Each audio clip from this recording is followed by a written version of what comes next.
Accessing courses on Avenue. There are two ways to access courses through the Avenue portal. Accessing courses using the Classroom tab.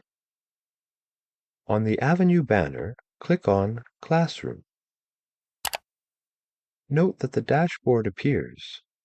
Dashboard blocks can be customized. In this example, the Recently Accessed Courses block appears on the dashboard. If you recently opened a course, its course card will appear in the Recently Accessed Courses block.